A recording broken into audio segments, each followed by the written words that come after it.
sagatavošanās daļa, kas ļoti speciāla.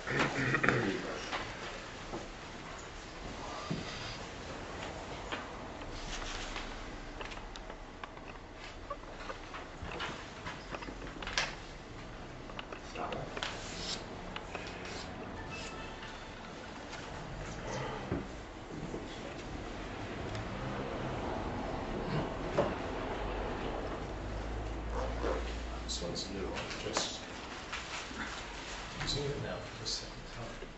Šis ir pilnīgi jauns, tikai varbūt reiz tiek izmantots. Cerams, ka tas strādā. It's always important to have backup. Use the old one as well. Pat cik vienmēr nepieciešams tomēr nodrošināties, mēs izmantosim arī veco, teiksim, labo pārbaudītāju pārbaudītāju. So the technical team on our website will be happy. Līdz ar to tehniskā komanda, kas nodrošina visu Aleks mājaslapas darbību, tad tie būs apvienāti.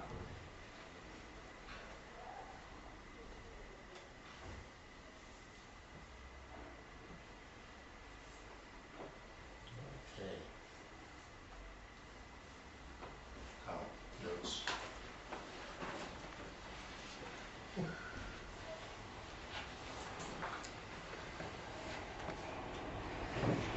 Okay.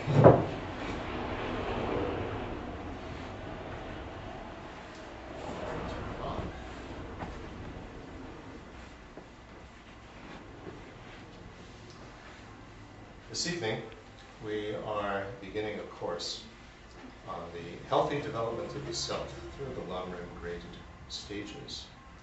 Un tātad šajā vakarā mēs sākam šo nodarbību ciklu, kursu, veselīgais attīstīšana caur pakāpeniskā ceļu uz apgaismīgu šīm pakāpēm. And as we see, when we set a motivation for listening to this course, the whole concept of self is very central to the spiritual path in Buddhism. Un kā mēs redzējām, jau ģenerējot motivāciju nodarbības sākumā, tad šīs es koncepts ir ļoti svarīgs, ir centrāls kopumā budismā. We are moved by compassion to work to attain a state in which we can help others as best as possible to overcome their problems. Tātad līdzcietības iekustināti, mudināti, mēs cenšamies sasniegt stāvokli, kurā mēs visefektīvāk varam palīdzēt citiem atbrīvoties no šīm problēmām. So, who is moved by compassion to do this? You have to say, me. Tātad, kas ir iekustināts šīs līdzcietības rezultātā? Un mums jāsaka, jādod šo jautājumu, ka tās esmu es. And who is it that is going to try to help bring others to liberation and enlightened state? It's me. Un kurš ir tas, kurš centīsies nodrošināt citiem atbrīvošanos un apgaismību? Atkal jāatbild, tās esmu es. And what prevents me from really being able to do that, also you'd have to say, is me, isn't it? Un kas man traucēja sasniegt šo mērķi? Atkal man jāatbild, ka tās esmu es. Whether it's my laziness or lack of courage, or lack of any feeling for others. It all comes down to issues about me, doesn't it? Vai nu tas būtu slinkums, vai arī, teiksim, drosmes trūkums palīdzēt citiem. Kurā gadījumā tas tomēr atkal centrējās, noslēdzās savā analīzē. Mums jākonstatē, ka tas esmu es, kādēļ tas nenotiek. I don't feel like doing it, I don't want to do it, I'm afraid of trying to do it. That's all revolving around me, isn't it? Es nevēlos to darīt, man būtu bail to darīt, es domāju, ka es to nespējuši izdarīt. Un viss, mēs redzam, ka tas viss tā kā rotē ap mums pašiem. Around me, who I think I am, and what I think that me, I am able to do. Un tas ir saistīts ar šo es, ar šo patības sajūtu, ar to, ko man liekas es varu izdarīt. And when we look a little bit deeper, according to the Buddhist teachings, what is really the problem here, the obstacle, is our unawareness of how we exist. Un, ja mēs paskatāmies dziļāk no budisma viedokļa, tad tā centrālā problēma ir tā, ka mēs neapzināmies, mēs nepareizi zinām to, kādā veidā mēs eksistējam. Either we just don't know how we exist, or we have some inverted idea, an idea which is the opposite of what is correct. Vai nu mēs nezinām, kā mēs eksistējam, vai arī patiesībā mums ir ideja, kas mēs saprotam to pilnīgi pretējā, pilnīgi apgrieztā veidā. Therefore, it's very important to start to examine this whole issue of the self, of me. Līdz ar to ir ļoti svarīgi sākt atšķetināt, saprast šo konceptu es, kas tad ir šis es. So I think one way to begin our seminar is, first of all, to spend a short period of time, each of us, reflecting on what are we talking about when we're talking about ourselves or me. Un es domāju, ka mēs varētu sākt šo semināru ar to, ka mēs pārdomātu, palūkotos tā dziļāk, par ko mēs šeit runājam. Tad kas ir tas es? Try to examine in yourselves and identify what actually is me. It's hard to say in words because our language doesn't really, at least in English, it's not very convenient for even formulating the question. Un centieties vienkārši palūkoties sevi, lai saprastu, kas tad ir šis es. Jo daudzās valodās, teiksim, angļu valodā, ir pat grūti noformulēt šo jautājumu. Būtībā jautājums ir tas, kas esmu es. But we all think in terms of me, don't we? Bet galā mēs visi taču izmantojamies, mēs domājam par sevi un, teiksim, mēs domājam šajā kategorijā es. What am I going to do? What do people think of me? I mean, we do think in terms of me. I'm such a loser, I'm such a winner. We have all sorts of ideas about ourselves. Ko es darīšu, kas ar mani notiks, ka es esmu tāds lūzers vai taisn otrādi, ko citi, teiksim, cilvēki domā, kādā veidā viss šīs lietas ir. Tad, jebkurā gadījumā tas viss centrējas uz mums, uz es. So try to think of me, ourselves, not in terms of its qualities. Un šajā gadījumā mēs cenšamies domāt par sevi, par es, ne tik daudz par to, kāds ir īpašības mums. I'm young, I'm old, I'm a man, I'm a woman, not like that. Es esmu jauns, vecs, vīrietis, sieviete, ne tādā veidā. No, not who am I, although that is really a very difficult question, actually. Who am I? I'm me. What does that mean? Teiksim, šis jautājums ir, kas esmu es? Am I a name? Who am I? But anyway. Vai es esmu vārds, vai kurā gadījumā mēs varam paskatīties dziļāk. But just what is this me and a sense of me? Because we all have a sense of me. Kas ir šis es un kas ir šī, varētu teikt, es sajūta? Jo mums visiem ir šī es sajūta. We're not really talking here in terms of psychological theories of ego, as opposed to superego, all those sort of things, but just our ordinary sense of me. What are we talking about when you talk about me, or when I think of myself? Šeit mēs nerunājam par dažādu veidu sarežģītām teorijām, kā ego, iepratiem superego. Šajā gadījumā mēs runājam par to, kas esmu es, un kas ir tas, kad es, teiksim, domāju es, kas ir, kas mums parādās, kas ir tas. Let's spend a few minutes contemplating that. Tagad vienkārši veltīsim pāris minūtes tiešām, lai to pārdomātu.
Okay. I think that when we try to examine what actually is this me, it's not very easy, is it? Es domāju, ka mēs cenšamies pārbaudīt to, kas tad ir šis es. Tas nav vienkārši pareizi. We're always operating in our daily lives with this concept of me very prominently. But when we actually try to focus on me, that's not so easy. Mēs ikdienā ļoti bieži un daudz izmantojam šo konceptu es, bet kad mums ir jācenšas uz to nofokusēties, tas nemaz nav vienkārši pareizi. If we want to become technical here, Ja mēs šeit vēlamies kļūt pavisam tehniski, then the technical description of how we would focus on me comes from basic Buddhist teachings on cognition. tad šajā gadījumā cenšoties kļūt tehniskiem, tad šis pamata apraksts, kādā veidā mēs fokusējamies uz šo es, nāk no budisma pamatmācībām par to, kā kognitīvā veidā, kā uztveres veidā darbojas mūsu apziņa. What we are thinking of when we think of me is a multi-layered object. Un, kad mēs domājam par šo es, būtībā mēs runājam par objektu, kurš sastāv no daudziem slāņiem, daudz slāņiem. First there's the category me. Pirmkārt ir kategorija es. So that's the general category of what we are thinking about, right? Pirmkārt tā ir vispārīga rakstura kategorija es, par ko es domāju. And each time that we think of me, or that me is somehow involved in our mental process, then each of those me's fit into this category, this general category of me. Individual instances of thinking of me all fit in that category, me. Un katru reizi, kad mēs domājam par es, mēs būtībā šajā gadījumā runājam par atsevišķu individuālu gadījumu, kurš tomēr iekrīt, varētu teikt, lielajā sadalījumā, lielajā kategorijā es. It's not in the category you, is it? Tas nav neietilpst kategorijā tu. Now, what are all the individual members of that category? Un kas ir šie atsevišķie individuālajā kategorijā ietilpstošie locekļi? They would be individual labeling of me. Tie būs individuāli es marķējumi, jeb apzīmējumi.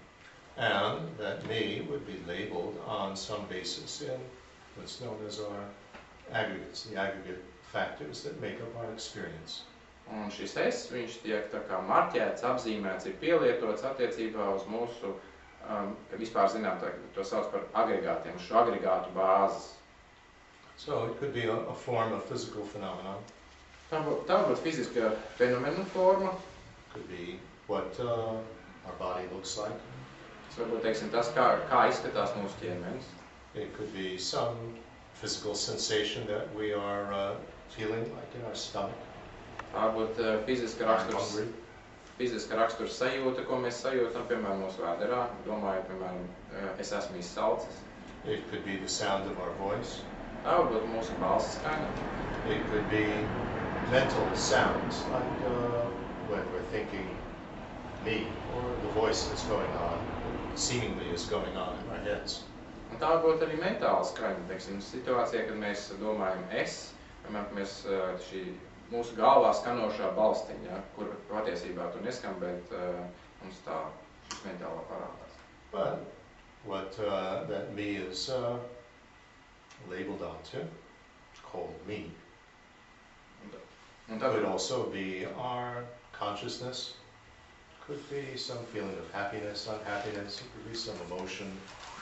All these various things make up the so-called 5 aggregates. Bet šo apzīmējumu es mēs varam piemērot arī mūsu apziņas faktoriem, piemēram, sajūtām, patīkamām, nepatīkamām, tā tālāk. Tad arī tur mēs varam izmantot šo apzīmējumu es. Un tas viss būs šie tas veids, kā mēs piemērojam šo apzīmējumu es dažādiem šiem agregātu faktoriem. And this is what represents me when we think me. Tas ir tas, kas reprezentē, varētu teikt, tā kā pārstāv mūs, kad mēs domājam es. You can't just think me, can you, without something representing that me. Mēs kaut galā nevaram domāt es, ja nav nekas, kas it kā apzīmē, parādās saistībā ar šo es. It could be the mental sound of the word me, as you say me in your head. Tā varbūt, teiksim, mentāla skaņa, kad mēs sakām es mūsu galvā.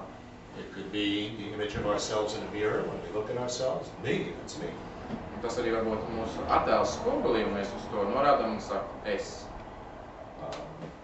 Be any of these aspects that we spoke about as representing me from the aggregates. Un jebkurš no šiem aspektiem tātad var būt tas, kas reprezentē, pārstāv es. So that's how we think of ourselves. Tas ir tas veids, kā mēs domājam par sevi, par es. Isn't it? Tā ir, tā nav. So think about that. Does that make sense? Padomājiet, vai tas vispār liekas sakarīgi. There's something representing me, and it's all in that category of me. Kaut kas tātad reprezentē šo es, un tas, jebkura no šīm reprezentācijām ietilps vispārīgajā kategorijā es. And from that category of me is, an individual instance of a labeling of me onto something representing me. Un šīs vispārīgās kategorijas, kas varam teikt, ir apzīmējums es, kurš tiek piemērots kādam individuālam gadījumam, kādam, teiksim, šim individuālam agregātam.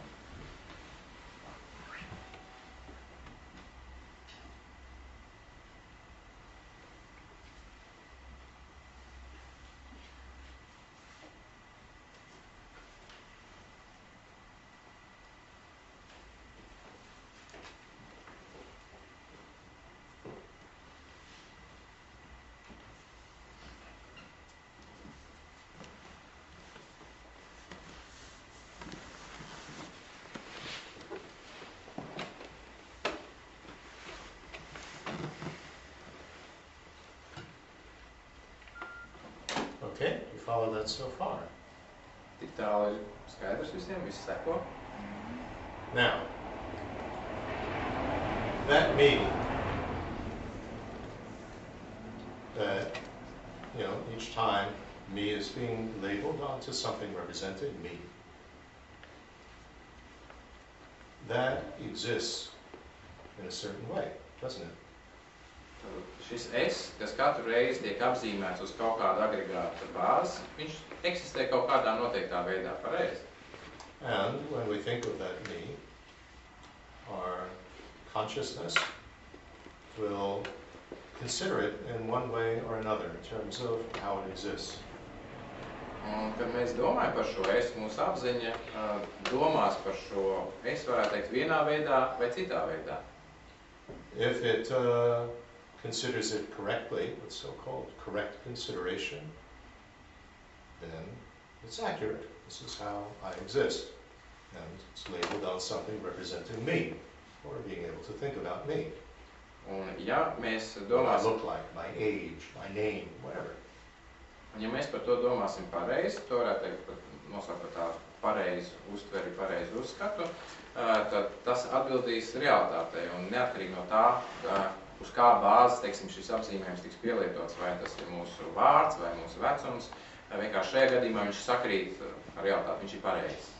That's called the conventionally existent me, the one that actually does exist. Un to mēs saucam par konvencionāli parasti eksistējošo es, kurš eksistē. But we could have incorrect consideration of how that me exists. Bet mums var būt arī nepareizs uzskats attiecībā uz to, kā šis es eksistē. We could take it to exist in some impossible way. That's how we consider it. Un mēs, piemēram, varam uzskatīt, ka tas eksistē kaut kādā neiespējamā eksistences veidā. And a very simple example would be to consider that me as the center of the universe, the most important one, the one that should always have his or her way. Un viens no šādiem ļoti vienkāršiem veidiem, kā nepareizes uztveres veidiem, būtu tas, ka mēs uzskatām, ka mēs esam visuma centrs.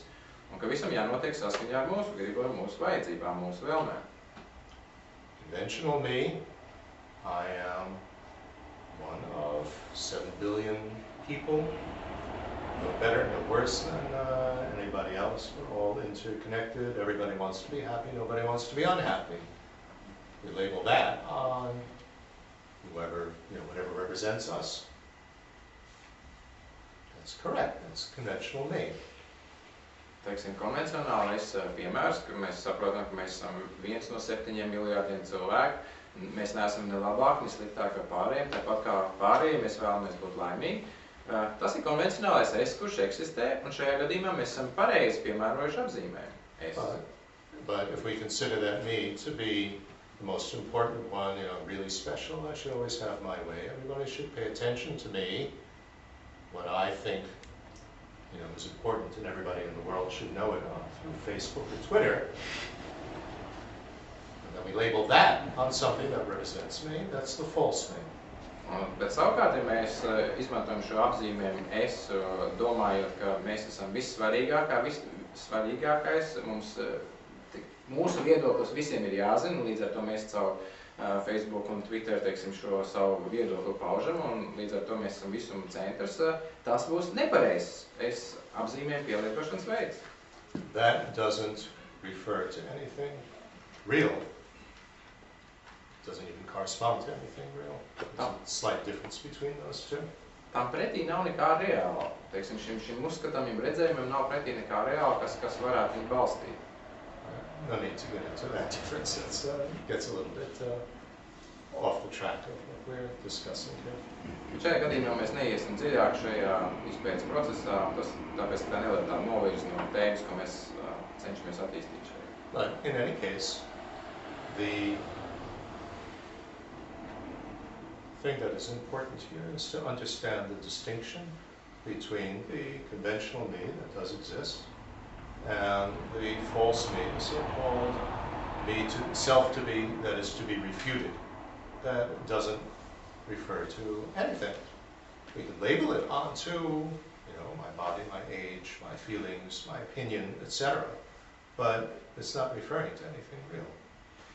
Un šeit tad pats svarīgākais, kas mums ir no šeit jāatcerās, ir tas, ka ir starpības tam šiem diviem es. Viens ir tātad konvencionāli parasti eksistējošais es, un otrs ir es, varētu teikt, viltus es, kas ir noliekšanas objekts.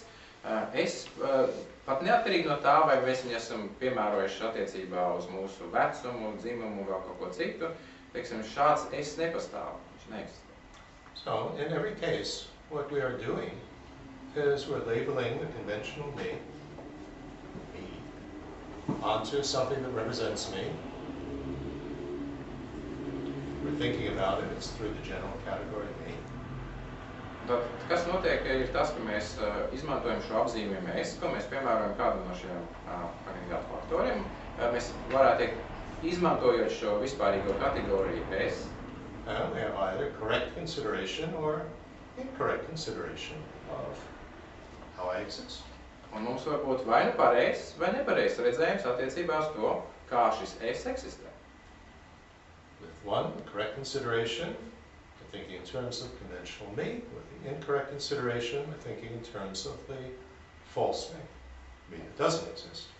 Un līdz ar to ar vienu no šiem uzskata, redzējumu veidiem, ka šie ir pareizs, mēs tātad saredzam, uzskatām šo konvencionālais. Savukārt ar otru, teiksim, šo redzējumu veidu, kurš ir nepareizs, mēs tātad būtībā domājam par šo viltus es. But in both cases, we're just imputing or labeling me onto whatever represents me. Bet jebkurā gadījumā, abos šajos gadījumos mēs izmantojam apzīmējumu es, kuru mēs piemērojam jebkam, kurš reprezentē mūs. So this is what we are going to discuss.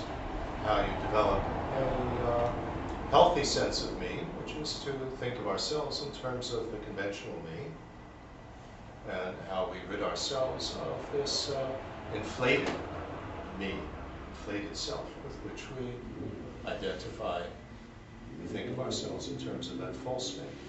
Un tad līdz ar to tas, ko mēs šeit darīsim, būs tas, ka mēs centīsimies attīstīt un nostiprināt šo pareizo redzējumu, pareizo skatījumu, šo konvencionālais un atbrīvoties no nepareizām idejām, nepareiza redzējuma attiecībā līdz ar to šo viltus es. In the West, we speak of a healthy self and an inflated self. Un rietumos mēs runājam par veselīgu es un varētu teikt uzpūsti pārforsētais. A healthy self is thinking of ourselves in terms of the conventionally existent me. And an unhealthy or inflated self is thinking of ourselves in terms of this false me, the one that doesn't actually refer to reality. Līdz ar to tas, šis veselīgais es, tas ir domāšanas veids par to, par šo konvencionāli eksistējošais, savukārt uzpūstais ir pārforsētais es, tas būs tas, ka mēs domājam, varētu teikt, redzam šajā viltus es eksistēšanas veidā, jeb aspektā. The conventional me, consider myself nothing special. I'm one of 7 billion people, and I want to be happy, don't want to be unhappy, just like everybody else. And then a healthy sense of me is thinking of ourselves in terms of that. Un līdz ar to šis konvencionālais es, kad mēs domājam par šo konvencionāli eksistējošo es, šis veselīgais veids ir tas, ka veids, ka mēs domājam, jā, es esmu viens no šiem 7 miljoniem cilvēku, es neesmu nekas īpašs, gluži tāpat kā ik viens cits, es vēlos būt laimīgs, nevēlos izbaudīt ciešanas, un tad ir šim pretī šis domāšana par šo viltus es, kurš neeksistē. And I have to take responsibility for my life and what I experienced, so in terms of the conventional me, this healthy sense of the me. Un arī runājot par šo veselīgo skatījumu uz es, tad es arī uzņemos atbildību par savām darbībām, par to, ko es daru savā dzīvē. But if we think of ourselves as I'm the most important one, I should always have my way, etc., then when we identify with that, we think of ourselves and consider ourselves, to use our terminology, as that type of me. That's an inflated sense of me. Bet, ja es savukārt domāju par to, ka, teiksim, šajā uzpūstā es kategorijās, tad, protams, es esmu vissvarīgākais un es esmu būtiskākais, mans viedoklis ir vissvarīgākais. Un šis ir šis nepareizais redzējums, kas ir saistīts ar šo viltus. And because it doesn't refer to reality, then it could never be satisfied. It's impossible that we're always going to have our way and that everybody considers us as the most special one. That's impossible, isn't it? So what does that lead to? It leads to frustration, suffering, unhappiness. Un par cik, ja mēs redzam sevi šajā viltus es aspektā, viltus es gaismā, tad, protams, mums pārtrūks sakars ar realitāti. Un šajā gadījumā, pie kā tas noved? Tas noved pie tā, ka, protams, nav iespējams tas, ka vienmēr, ka mēs būsim vissvarīgākie, ka mūsu viedoklis būs vissvarīgākais, ka visi ar mums rēķināsies. Tā rezultātā mēs iedzīvojamies frustrācijā, neapmierinātībā un ciešanā. Whereas if we think I'm one of 7 billion, nothing special, in order to lead a happy life, a realistic life, need to get along with others, be considerate of others, we're all here together, then that leads to a happier life, doesn't it? More realistic. That's thinking in terms of the conventionally existent me, healthy sense of self.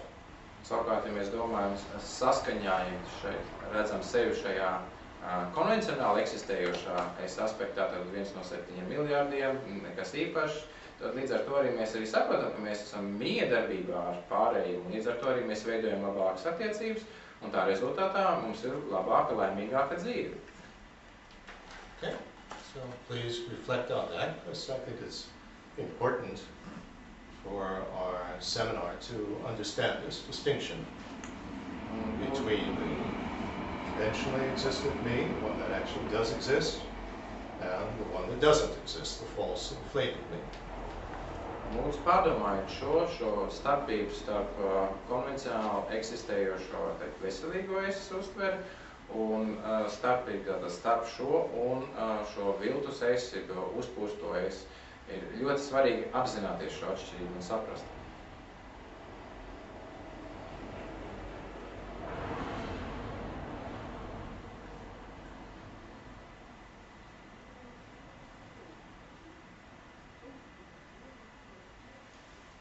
can't think of me without something representing the me, right? Mēs We nevaram, discovered that. We investigated. At least you have to think verbally me in order to think me. mēs nevaram domāt par šo es bez kaut kā, kas reprezentē, varētu teikt, pārstāv šo es. Nu, vismaz ir nepieciešams minimāli, vismaz šis vārds ir es, ja, kurš parādās mums apziņā, lai mēs varētu vispār par to domāt pareizi. And so really it's just a matter of how we consider that me to exist. Šeit vienīgais, par ko mēs runājam, ir tas, kādā veidā šis es eksistē.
Okay.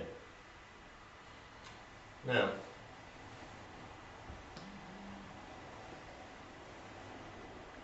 our topic, as I said, was as is announced, is the healthy development of the self through the Lamrim graded stages.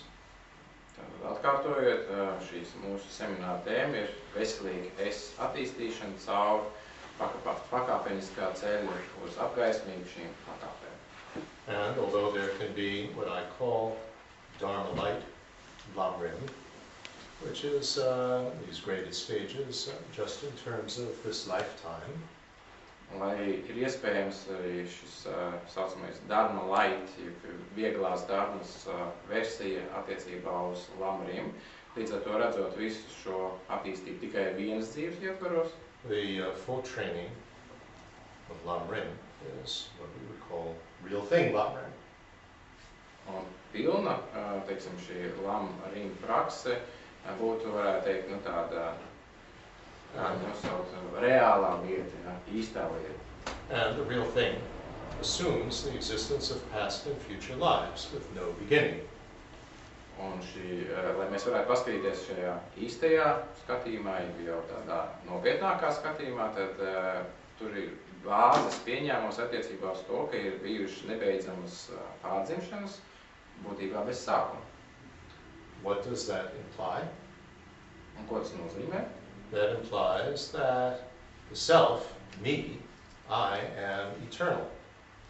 Un tas nozīmē to, ka šis es ir mūžīgs. No beginning, no end. Even if I become a Buddha, it's still me. Nav sākuma, nav beigu. Pat tajā situācijā, kad mēs kļūstam par Budā, vienalga. Mēs apzīmējam to ar es. Now the question becomes, if any of this material is going to be relevant, we have to examine, do I believe myself to be eternal?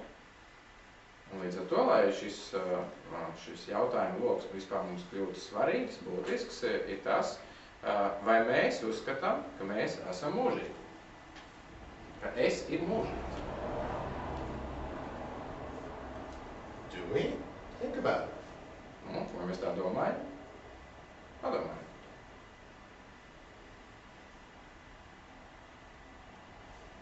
It's actually a very interesting question. Tas ir tas ļoti interesants jautājums.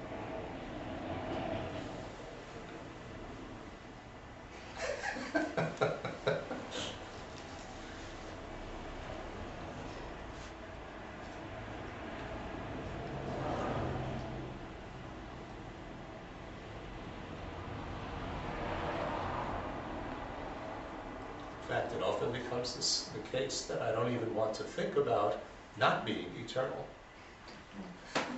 Tad mēs nonākam pie situācijas, ka vienkārši mēs pat nevēlamies domāt par to, ka mēs neesam mūžīgi. Well, if we're believers in Western or Middle Eastern religion, we believe that an eternal God has created us. So we have a beginningless origin. Un, ja mēs esam rietumu vai to austrumu reliģiju piekritēji, tad mēs uzskatām, ka mūžīgais Dievs ir mūsu radījis. And our souls, we, are eternal. That after this life we either go to heaven or hell, or maybe there's a purgatory in between, depending on which brand of Western religion you believe in, and that will be forever. Un līdz ar to So we do believe in these Western and Middle Eastern religions and an eternal self. Un tad mums ir mūžīga dvēsele, kur pēc tam dodās vai nu uz elli vai uz paradīzi. Dažās sistēmās ir pa vidu vēl arī šķīstītava. Tad vienkārši tas atkal, kurai versijai mēs ticam. Un arī, bet jebkurā gadījumā mēs nonākam pie tā, ka šis es ir mūžīgs. Right? God didn't create us out of nothing, but part of God, in a sense. We have this beginningless origin, it's part of God, and then we're going to go on forever after we die, in afterlife, the eternal self. Tātad Dievs mūs nebija jau tā, ka viņš radīja no nekā.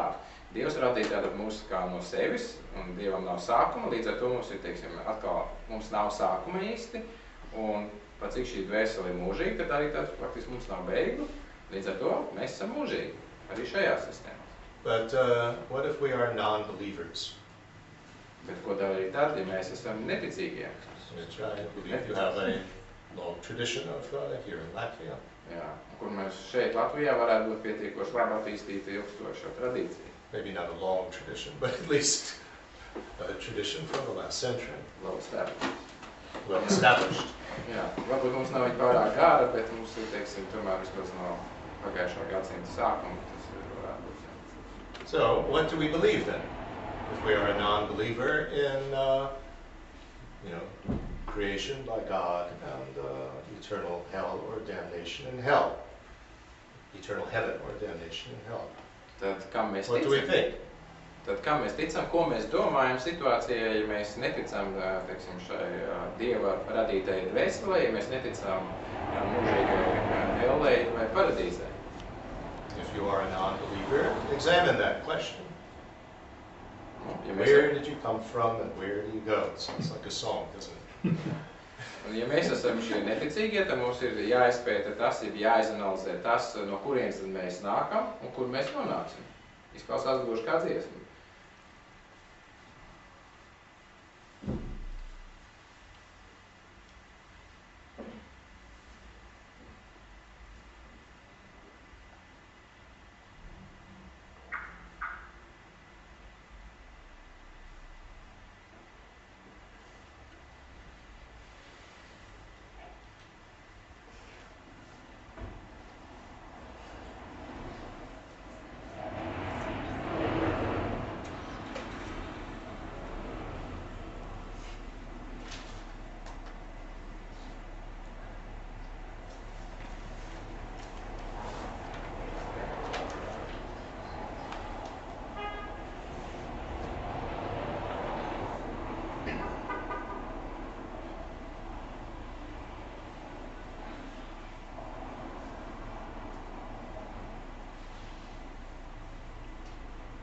I think that most of us will come up with the answer, nothing.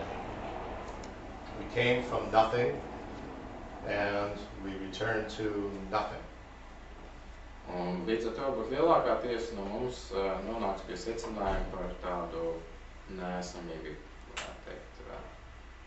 Mēs nākam no šīs neesamības, un mēs pēc tam atgriežamies un nonākam atpakaļ šādā neesamībā. Nekas. Nekas sākumā, nekas beigās. Vai tā ir? Vecais teica, ka viņš nonāks kapā. Tā ir. His grandfather said that he will get into the grave and that's it. Right. So you go into the grave and you stay eternally in the grave? I mean, your body So far, so good. Your body is in the grave. Are you in the grave?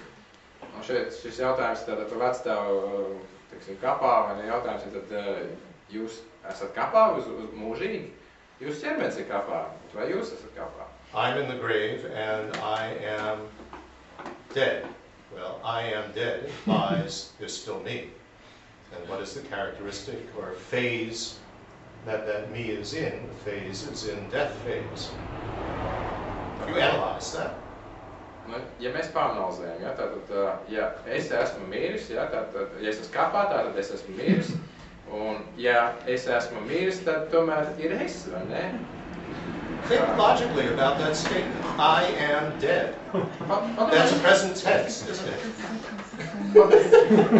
Padomājiet loģiski par šo, teiksim, izteikumu. Es esmu miris, ja, tātad tas ir, viņš ir tagadnē. Tas notiek tagad.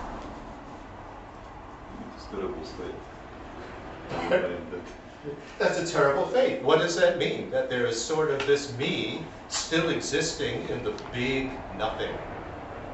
Ko tas būtībā nozīmē? Tas nozīmē, ka ir es, kurš eksistē šajā lielajā nekas, ir neesamībā. And am I dead for just a short time? No, I'm dead forever. Un vai es esmu Eternal. Un vai es esmu miris tikai uz kaut kādu īsu brīdi? Nē, es esmu miris uz visu mūžību. And it sounds funny, but logically we are drawn to that conclusion that even if we're a non-believer, we still believe that there is an eternal self. Un tas izklausās varbūt smieklīgi, bet tomēr pat ja mēs esam neticīgi, gala rezultātā loģiski analizēt, mēs nonākam pie tā, ka šis es ir mūžīgs. Dead self. Think of that. Does that make any sense? Jā. As odd as that sounds, it is the logical conclusion. Padomājiet par to. Lai cik tas dīvaini arī neizklausītos, loģiskais secinājums ir šāds. And it's frightening that I'm going to turn into nothing, isn't it? Un tas ir biedējoši, ka mēs padomājam, ka mēs kļūsim par neko. How can it be frightening if you're really nothing? Unless you exist as nothing, as part of nothing. Un kāpēc tas būtu biedējuši, ja tas ir nekas, bet tās bailes nāk, ka mēs eksistējam kā daļa no šī nekas. Šis es ir. Of course, the fright could also be because you're not quite sure. Everybody says it's nothing. You're talking about nothing, but No. really don't know. Daļai arī šīs bailes varētu nākt no tā, ka mēs varbūt tā īsti nezinām. It kā visi jau saka, ka tur ir tas nekas, bet, kā lai to zina, kas tur ir īsti? So if you are agnostic and I don't know, I'm not sure, that still implies that there's going to be something afterwards that's going to last forever. Not just last for a month and then it's finished. Un pat ja mēs esam agnostiķi un mēs nezinām, ja mēs neieņemam pozīciju attiecībā uz to, kas notiek pēc tam, mums vienalga jāsacina, ka tas ir ļoti ilgs laiks, tas ir uz mūžību, tas nav tā, ka vienkārši uz mēnesi. So whether we want to admit it or not, actually we do believe in an eternal self. Un līdz ar to, vai arī mēs vēlamies to atzīt vai nē, patiesībā mēs ticam mūžīgam es. How we understand that, how we consider the various phases of our existence through eternity, that's going to differ, of course, depending on our conceptual framework. But actually, I think everybody does think in terms of an eternal self, if we really examine logically all the possibilities. Un, protams, mēs varam domāt, ka šis mūžīgi eksistējošais ka viņš var eksistēt dažādos veidos, ejot cauri šai mūžībai, atkarībā no tā, kāds ir mūsu konceptuālais ietvers, kurā mēs domājam. Bet tas svarīgākais ir tas, ka jebkurā gadījumā, loģiski izsecinot, mēs nonākam pie secinājuma, ka es eksistē mūžīgi. Mēs ticam, ka es eksistē mūžīgi.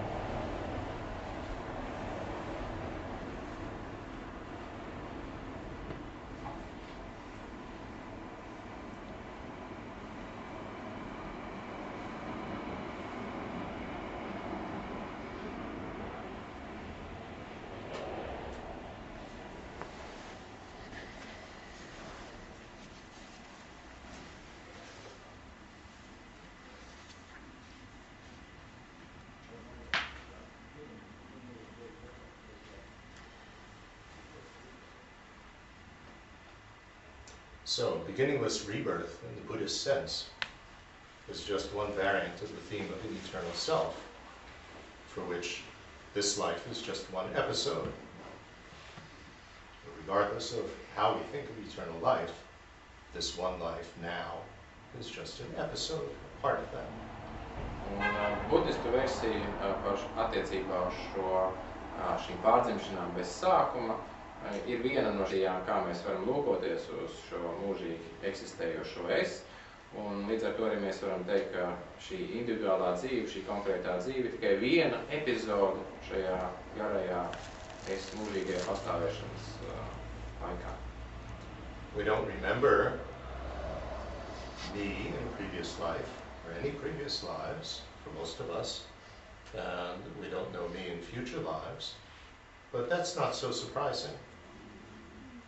Mēs neatceramies šo es, kas eksistē iepriekšējās dzīvēs, un mēs nezinām es, kas eksistēs nākošajās dzīvēs. Lielākā tiesa vismaz no mums to neatcerās, bet tas varbūt arī nav šausmīgi pārsteidzoši. When we were in the womb, say, fetus, was that me? Yes. Do I remember it? No. Vai tad, kad mēs bijām, teiksim, māca dzemdē, esot augļa stadijā, vai tas bija es? Mums jāsacina jā, bet vai es to atceros? Droši vien, ka nē. What about when I will be very, very old? Will that still be me? Hasn't happened yet, but it'll still be me. Not going to be somebody else. Un arī situācija, kad es kļūšu ļoti, ļoti vecs, vai tas būs es? Atkal jāsaka, tas būs es, tas nebūs kāds cits. So just because we don't remember previous lives and we don't know yet me in future lives doesn't disprove the existence of past and future lives. Un tas fakts, ka mēs neatceramies iepriekšējās dzīves, ka mēs nevaram iztēloties un iedomāties nākošās dzīves, nav arguments tam, lai teikt, ka šādas iepriekšējās dzīves un nākošās dzīves nepastāv. You see where all of this is leading. This is leading to the whole discussion of precious human rebirth. Now we begin the Lam Rim. That this is relevant to anybody, regardless of whether we are, think in terms of Buddhist rebirth, or we think in terms of Western and Middle Eastern religion, or whether we're a non-believer. Still, this is a special episode, this precious human life that we have now, in terms of the eternity of me. Un mēs arī redzam, ka tas viss vēd uz to, uz atcerēšanu attiecībā uz vērtīgo cilvēcisko pārdzimšanu. Neatkarīgi no tā, vai mēs skatāmies to no budismu viedokļa, vai, teiksim, kādas rietumu reliģijas viedokļa, vai mēs skatāmies pat no neticoši, neticīgi cilvēku viedokļa, jebkurā gadījumā mēs runājam par šo es, un šo dzīvi, kas ir viena epizode šajā garajā mūžības procesā. Why? Why is it important to be able to think of an eternal me in order to really appreciate the meditations on the precious human rebirth? Un kādēļ gan būtu svarīgi, teiksim, domāt par šo mūžīgo es, teiksim, skatoties Lama Rim ietvarā šīs meditācijas par vērtīgo cilvēcisko pārdzimšanu? Kādēļ tas būtu svarīgi? Because if we are just thinking of this life, and you don't even really consider past or future lives, then Dharma Light, we could work to take advantage of this life because death will come. It's not going to last forever. So we could have a perfectly beneficial Dharma Light version of meditation on the precious human life. Un, ja mēs skatāmies no šīs vieglās dharmas, ir Dharma Light versijā, abstrakējoties no iepriekšējām dzīvēm, abstrakējoties no nākotnes dzīvēm, skatoties vienkārši uz šīs konkrētās dzīves vienu epizodu, protams, mēs arī varam to pārvērst par jēgpilnu, domājot par šo vērtīgo cilvēcisko pārdzimšanu. But if we think of this one life as just an episode of a much larger eternal continuum, and we don't know what's going to come next, then it really becomes much more urgent that we make use of this, because there's going to be something after that. Even if it's the big nothing, well, what can you do in the big nothing? Nothing, obviously. Bet ja mēs domājam par šo konkrētās dzīves epizodu plašākā kontekstā, skatoties arī to iepriekšējo un nākošo dzīvi kontekstā, mēs iegūstam pavisam citu skatījumu, jo mēs iegūstam pirmkārt jau šo steidzamības momentu, jo gal galā mēs nezinām, kas būs šī nākošā dzīve, kāda būs šī nākošā dzīve. Un pat ja šī nākošā dzīve ir šis lielais nekas, ko mēs varam darīt šajā nekas, ja? Neko. Neko mēs nevaram darīt.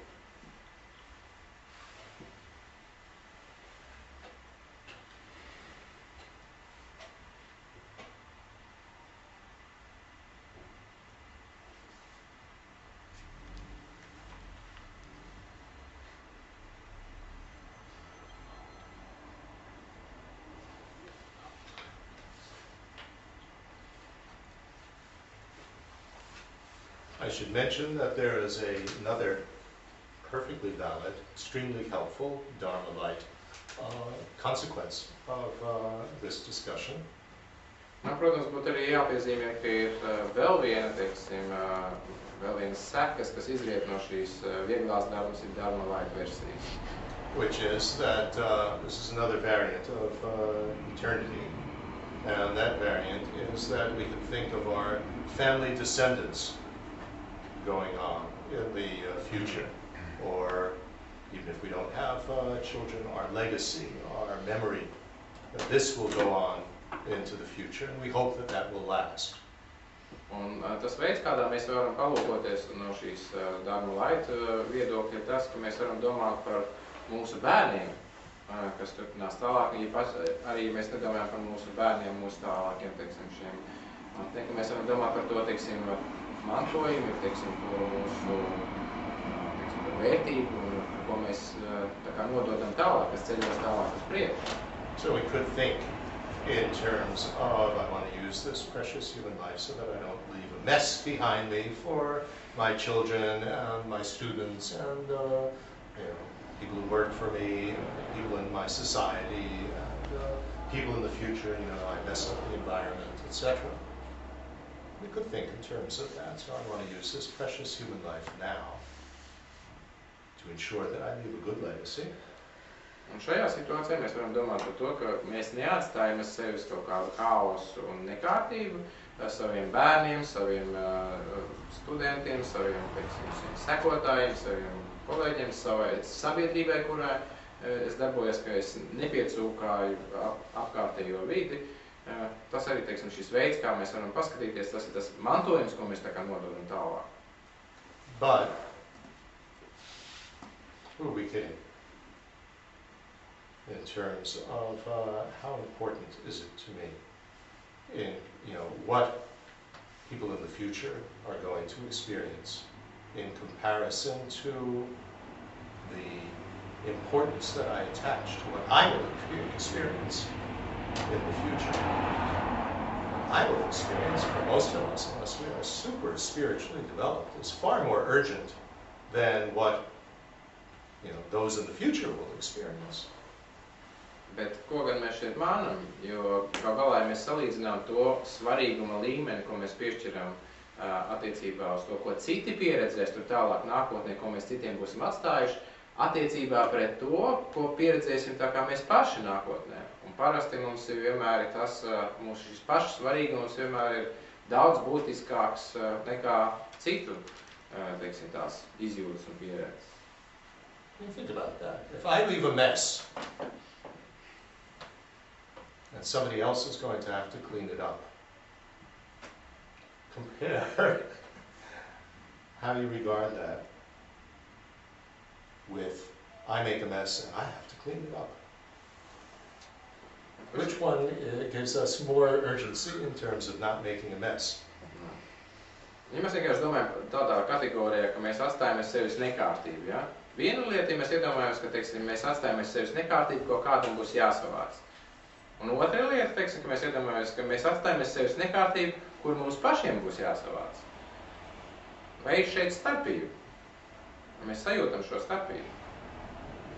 It is more urgent to us not to make a mess if we're going to have to deal with it ourselves than if we can leave it to our descendants or others in the future to deal with. So therefore, what we do with this precious human life, when we think in terms of I'm going to have to experience the consequences, is more powerful than thinking in terms of others have to experience my legacy.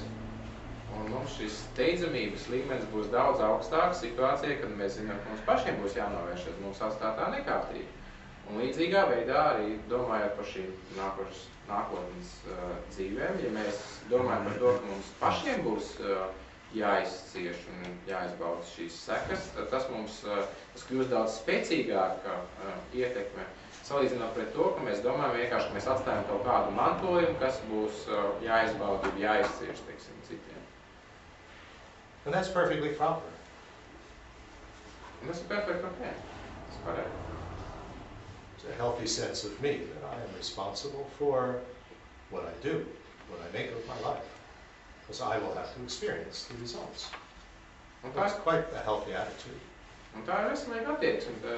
Viss kārtībā ar šo attieksmi, jo mēs skatāmies, mēs uzņemamies atbildību attiecībā par to, kas mums pašiem būs jāizbauda, ko mēs atstājamies sevi. More mature is that in addition to myself, others will have to experience the consequences. Both will have to experience the consequences. But just I won't have to experience the consequences at all, but somebody else will. There's something not very proper about that, psychologically. Tātad nobriedušāka attieksme būs tā, ka mēs domājam, ka gan mums, gan, teiksim, citiem būs jāpieredz tās mūsu atstātās sekas, bet tas, ka mēs iedomājamies, ka mūsu atstātās sekas būs jāpieredz kādam citam, un tas no psiholoģiskā viedokļa tā īsti nestrādā. Think about that. Padomājiet.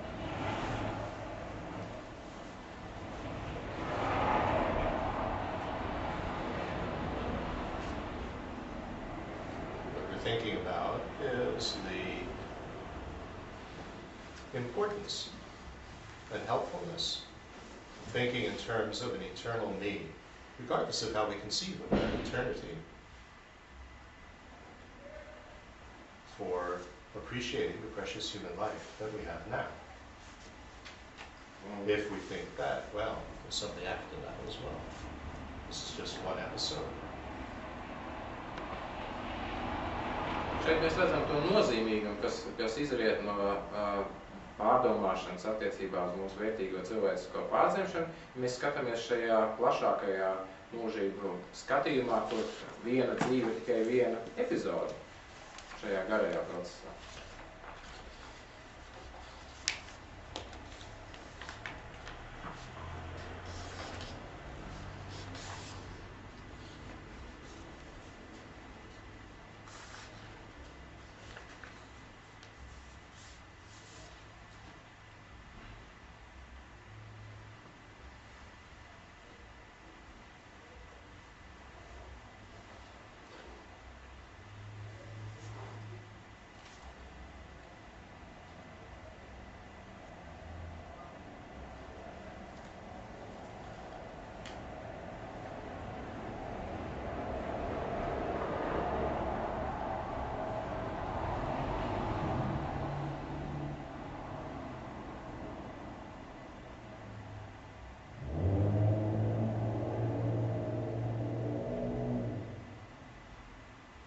You see, there are two ways of going through the Lam Rim, two levels.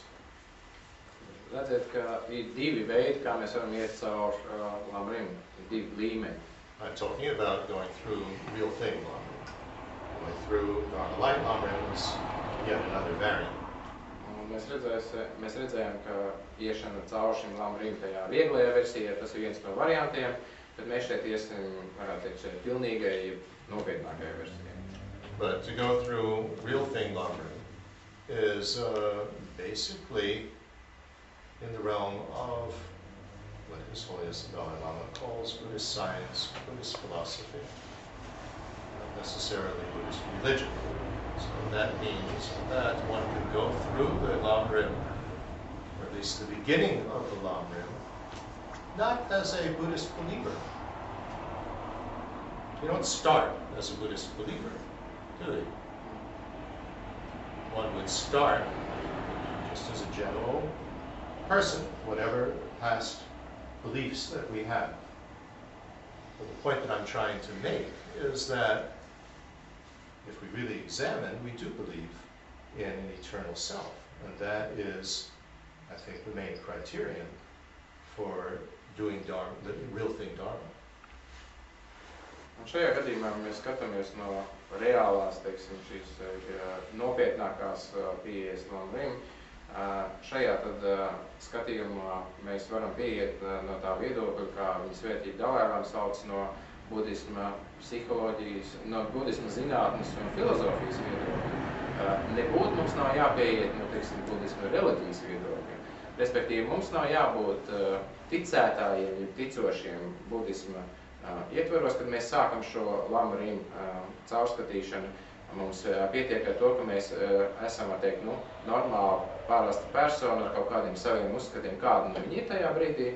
Un no šādas bāzes mēs sākam skatīties, pieņemot arī, protams, to atzīstot to, ka mums ir šis redzējums, ka es eksistēju mūžīgi. And as we progress through the Lam Rim stages, as a non-Buddhist, then eventually we would see the value and the accuracy,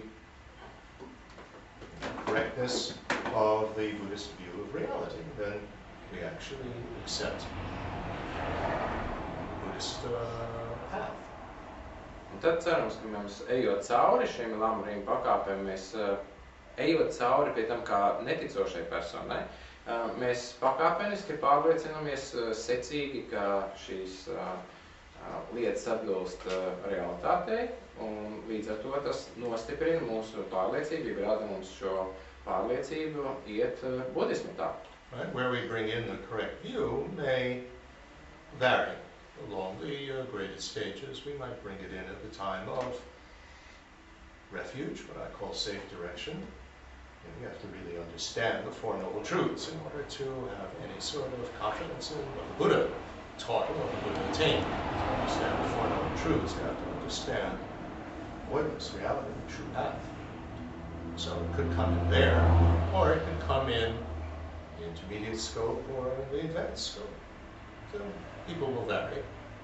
Un tas, kurā brīdī mēs ienesam, varētu teikt, šo pareizo redzējumu no budisma viedokļa, tas ir atšķirīgs dažādiem cilvēkiem. Mēs vienā variantā mēs varam to iekļaut uzreiz jau runājot par patvērumu pieņemšanu. Un patvērumu pieņemšana ir iespējama tikai tāda, kad mēs saprotam 4 cēlās patiesības, kas ir šis budismu doktrīnas pamats. Un tas ir, teiksim, tas, ja mēs nesaprotam 4 cēlās patiesības, ja mēs nesaprotam, teiksim, reāli patieso takas būtību, līdz ar to, teiksim, mums nav iespējams pieiet šīm mācībām tādā pilnvērtīgā veidā. Vai arī, teiksim, tas ir viens no veidiem, ka mēs varam iekļaut jau agrīnā stadijā, vai arī mēs varam iekļaut šo pareizo redzējumu vēlāk, jau kad mēs runājam par vidēji, varētu teikt, redzesloka personas skatījumā, vai arī, teiksim, plašāka redzesloka personas skatījumā, tātad jau vēl tālākā lamrim pakāpē.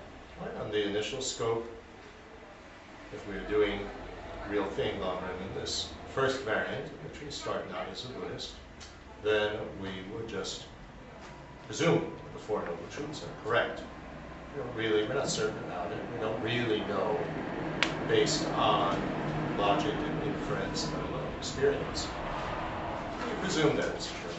It's only really on the intermediate scope and the advanced scope where we really get into the discussion of avoidance. So, fine. Līdz ar to, teiksim, sākotnējās stadijās, kad mēs ejam cauri lamrim pakāpēm, teiksim, no šī neticošā, neticīgā viedokļa, tad mēs arī varam pieņemt, ka šīs 4 cēlās patiesības mēs neesam apstiprinājuši, sapratuši šīs loģiskās argumentācijas pamata vai inferences, teiksim, pamata, bet šajā situācijā mēs viņus pieņemam, ka viņas, tādas viņas ir. Bet pēc tam vēlāk jau šajā vidējā līmenī un, teiksim, vēlāk paplašinātajā vai plašākajā līmenī skatoties, tad jau mēs par viņām pārliecināmies un tur jau mēs runājam par to, ko sauc par tukšumu. To mēs ienesam par šo redzējumu. The second way of going through real thing lamrim is that we already are Buddhist. We already accept the Buddhist view. We already have probably gone through the lamrim training.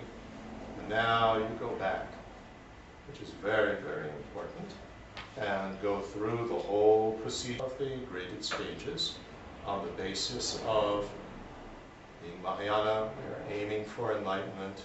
In order to attain enlightenment, I have to make use of this precious human rebirth, and it's not going to last, etc., etc., etc. So these are the 2 variants of the way that we go through real thing lamrim, either initially as a non-Buddhist or initially already a convinced Buddhist. And in both cases, there is what makes it real thing dharma is that we are thinking in terms of an eternal self. Un tad ir šeit šīs 2 iespējas, kā mēs varam iet cauri reālai, teiksim, nopietnai lamrim caurskatīšanai. Iepriekš aprakstītais veids, kad mēs ejam tam cauri kā neticošais vai neticīgais, un otrs veids ir, ka mēs jau ejam cauri kā budists, teiksim, pārliecība, ka mēs esam jau varbūt iepriekš jau gājuši cauri šim lamrim pakāpēm, šim vingrināšanās procesiem lamrim pakāpēs, un mēs apzināmies, mēs jau nākam ar Mahajānas skatījumu, mēs gribam sasniegt apgaismību par visām dzīvēm būtnēm, un līdz ar to mēs saprotam, ka mums ir nepieciešams pašiem sasniegt budistu stāvokli. Un tas ir, teiksim, tas otrs piegājiens, kā mēs varam, ka mēs jau ejam kā budisti cauri šim visam procesam, bet jebkurā gadījumā tas balstās atkal uz to, ka mēs apzināmies šo mūžīgo pastāvēšanu. And in contrast with that, we have Dharma light, with which we go through all the stages of the lamrim within the scope of just thinking to improve this lifetime, and that this is all that I'm really concerned about. And that can be very beneficial, but not so easy in terms of particularly the discussion of karma, since we don't really experience the results of most of our actions in this lifetime, so it becomes a little bit unstable. Un pretējs, teiksim, pretējs piegājiens ir tas, ka mēs ejam cauri nevis, teiksim, kā iepriekš aprakstītajā, varētu teikt, nopietnējā veidā, bet ir atkal šī vieglā versija, Dharma light versija, un līdz ar to mūsu rūpes ir tikai par šīs esošās dzīves uzlabošanu. Un tur tā problēma ir tā, ka mums ir vēlme varbūt atbrīvoties no ciešanām šīs dzīves laikā, bet mums parādās problēmas atsevišķās sadaļās, it sevišķi mēs runājam par kārmu, jo lielākā tiesa no mūsu karmiskajām darbībām nenesīs augļus šīs dzīves ietvaros. Līdz ar to, teiksim, šī versija nav vairs tik pārliecinoša. Okay, so that I think is helpful, I hope, to appreciate the various ways with which we can work with the Lamrim material. Dharma light, real thing, Dharma as initially a non-Buddhist, not really being convinced or even knowing of the Buddhist teachings on reality, and then real thing Dharma on the basis of already having trained in the Buddhist path and going back even stronger. Un es domāju, ka mums ir svarīgi apzināties, teiksim, šos dažādos veidus, kā mēs varam pieiet Lamrim mācībām. Tātad ir pirmkārt jau tas veids, ka mēs varam pieiet vieglajā versijā Lamrim un interesēties tikai par šīs vienas konkrētās dzīves apstākļu uzlabošanu. Otrs ir veids, nopietnais veids, ir reālais veids, ir tas, ka mums ir šis skatījums daudz vairāk ilgtermiņā. Un papildus tam ir vēl arī šī divi veidi, kā mēs varam iet šīm Lamrim arī, teiksim, vieglajai un, varētu teikt, reālajai nopietnākajai versijai cauri. Tātad pirmais ir tas, ka mēs ejam cauri sākotnēji kā neticošais, un otrs, kad mēs neesam, teiksim, iepazinušies ar budisma mācībām par realitātes dabu. Un otrs veids ir tas, ka mēs jau ejam cauri kā pārliecināti budismi, kas jau ir gājuši cauri šīm Lamrim pakāpēm iepriekš. Un līdz ar to mēs jau vairāk viņus nostiprinam un atkal atkārtot ejot cauri jau, teiksim, šajā nopietnajā versijā, mēs padarām to par daudz stabilāku. What I would like to do then, this weekend, seeking this so-called introduction, is to then discuss the healthy development of the self through real thing Dharma, real thing Lamrim, from the point of view of not yet really accepting the Buddhist point of view. How we would start as a regular person who, if we thought more deeply, would understand that actually I do believe in an eternal self in some way or another, even if it's in terms of this big nothing now, I am dead. As we said, there's still a me in that I am dead in the present tense. Un tas, kā mēs iesim cauri šī semināra ietvaros, jo šī tikai ir tāda ievadošā lekcija, ir tas, ka mēs iesim cauri, varētu teikt, šai nopietnai Lamrim versijai, bet iesim cauri ar šo skatījumu, ka mēs neesam ticošie, mēs neesam ticīgie, mēs esam normāli cilvēki, kas iet pakāpeniski šim procesam cauri. Protams, paturot prātā to, ka mēs ticam tam, ka šis es eksistē mūžīgi, kā jau mēs to pārliecinājamies, kā arī kaut vai šis teiciens, ka es esmu miris, tātad šis es parādās, viņš ir tagadnes izteiksmē, un tas būs tas veids, kā mēs to darīsim. Okay. Well, before I open this up for questions or remarks, perhaps you can just reflect on how have we approached Lamrim, since I would presume that most of you have studied Lamrim, the greatest stages, in some level of depth or superficiality. How have we actually approached it? And what benefit have I derived from it? Bet pirms mēs atveram šeit jautājumu un atbilžu sesiju, vai arī, teiksim, kaut kādas piezīmes, tad pirms es vēlētos jūs aicināt pārdomāt to veidu, teiksim, kādā mēs esam jau lielākā tiesa droši vien no jums ir gājuši cauri Lamrim mācībām, tas novērtēt, izvērtēt to labumu, ko tas ir, teiksim, sniedzis un kāpēc tas būtu svarīgi.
Okay, what questions or comments do you have?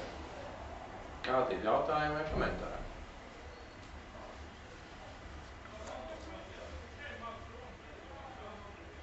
I have one clarification of definition. At the beginning you said that there are two, there is conventional me and inflated me.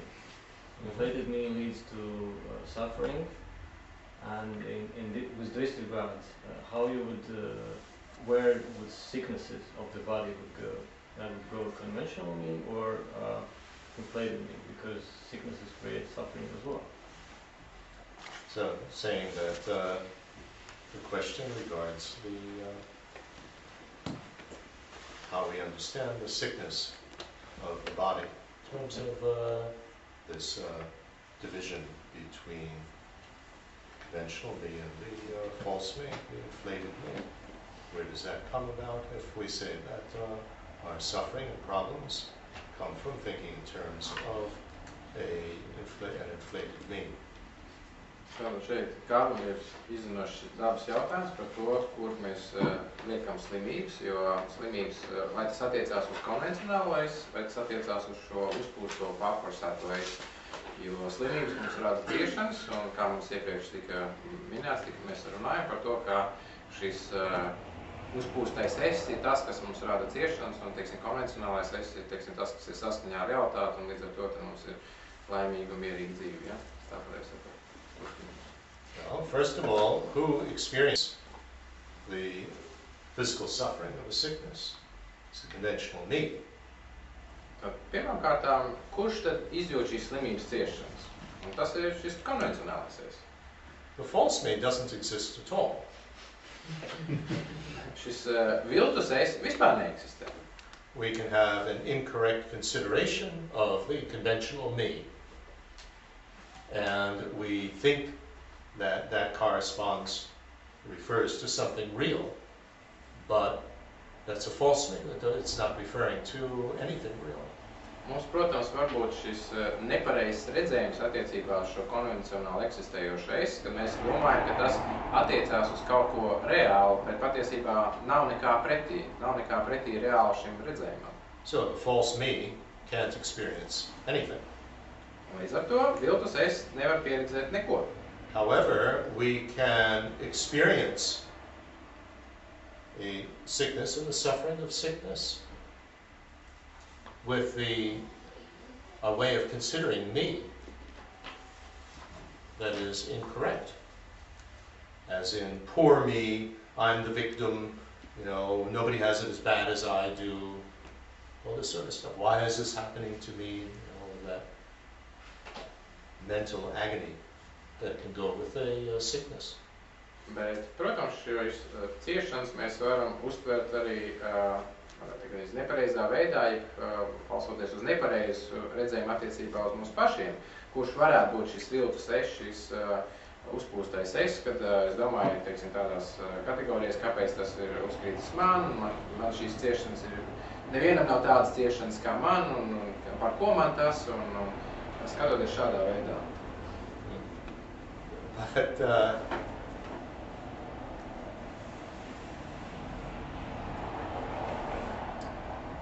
it's not really a matter of where do we categorize the suffering of a sickness as being due to conventional me or false me, or the statement that I made, that believing in terms of ourselves in terms of the false me leads to suffering. I don't think that's a fitting way of looking at the phenomenon of a physical sickness. Bet es nedomāju, ka būtu pareizi mēģināt kategorizēt šīs slimības ciešanas, liekot it kā, vai tās ir radušās atkarībā no šī konvencionālā es, vai tās ir radušās atkarībā no šī viltus es. Manuprāt, tas nebūtu pareizais veids, kā uz to lūkoties. It starts to become very complex. I mean, I love to give long answers. I mean, some people are very skilled at giving very short answers, but I'm not skilled at that. So let me give a long answer. Man parasti patīk dot garas atbildes, ir cilvēki, kuri pamanās dot īsas atbildes, bet man kaut kā neizdodas parasti ar tām īsajām atbildēm, tāpēc došu garu atbildi. Okay, so we say conventional self-experience is the suffering of the sickness, false me doesn't. That's clear. Tātad mēs pirmkārt ir tas, ka šis konvencionālais es ir tas, kas izjūt slimības ciešanas, un viltus es neko neizjūt, jo tāds nepastāv. Now you could say, well, this sickness has come about by karma, and I had done something horrible in a previous life, shortened the life of others, and as a result, my own life is shortened, and I have a sickness, and so on, and that I acted in this way out of ignorance, out of unawareness of how I existed. I thought myself in terms of a false me. So one could give that rather simplistic, I should say, explanation. Protams, mēs varam dot tādu ļoti vienkāršotu skaidrojumu šai situācijai. Mēs varam teikt, jā, šīs slimības ciešanas man nāk mans uzkrātās karmas rezultātā, kas ir radīts savukārt, teiksim, balstoties uz manu šo neziņu, līdz ar to, teiksim, tas ir tas, kāpēc es ciešu. Tātad būtībā šis viltus es rezultātā, ja man nāk šīs slimības ciešanas. Bet tas ir vienkāršots skatījums. Remember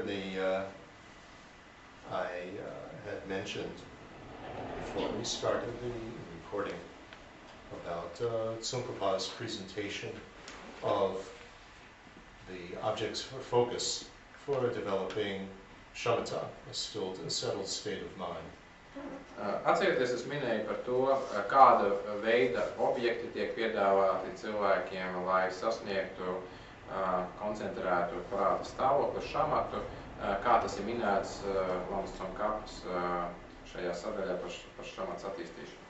And he had mentioned that focusing on the breath was helpful, taking that as an object of focus for those who have a lot of verbal, mental activity. Why focus on the breath? Viņš ieteica, ka tiem cilvēkiem, kuriem ir daudz šīs prāta verbālās darbības,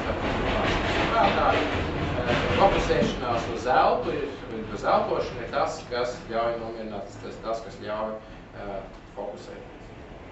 For those who have naivety about reality, he recommends focusing on dependent arising. Tiem, kam savukārt ir nezināšana attiecībā par realitātes tāpu, viņš ieteica fokusēties uz atkarīgo rašanos. In terms of the aggregates. Un skatoties tieši to saistībā ar agregātiem. And explains it, it's not so easy to understand, but what we're focusing on here is a situation that we are experiencing. Let's say this physical sickness. Un tas veids, kā viņš izskaidro, tas ir, mēs varam šeit izmantot šo piemēru ar slimību, ir, mēs fokusējamies uz situāciju. Teiksim, šajā gadījumā mēs varam fokusēties uz šo situāciju, ka mēs izjūtām šīs slimības ciešanas. It has dependently arisen on causes and conditions. Un tā ir atkarīgi radusies atkarībā no cēloņiem un apstākļiem. From a causal point of view, we are experiencing this as the ripening of karmic tendency. No cēloņa puses tas ir rezultāts tam, ka nobriest šīs karmiskās tendences.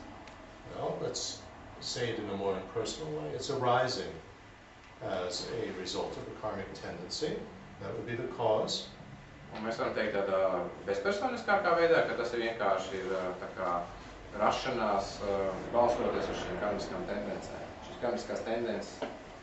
But then there are all the conditions for why it ripened at this particular time. Without those conditions, it wouldn't have ripened now. Bet tad ir visi tie apstākļi, kas nosaka to, ka šī karmiskā tendence nobriest tieši tagad. Bez šiem apstākļiem šī nobriešana nenotika šajā brīdī. So the weather, what I did, there may be, an epidemic going on, so many different things. Would affect my nutrition, the amount of exercise that I do, people that I came in contact with, start listing all sorts of conditions that contributed to why I am sick. Un tad ir visi tie apstākļi, kas ir noteikuši tieši to, ka mēs šajā brīdī nobrieš šis karmiskais potenciāls, ir tas, kādi ir laika apstākļi, ko es esmu darījis, ar kādiem cilvēkiem esmu nonācis kontaktā, varbūt tur ir kaut kāda epidēmija, varbūt es esmu kaut ko izdarījis, tur ir visi šie apstākļi.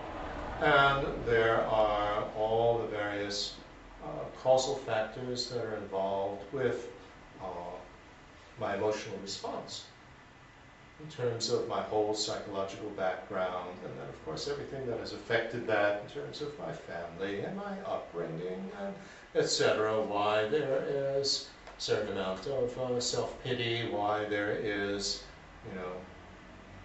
so many different emotions that are there, and each of those is arising from a different type of tendency, different type of habit.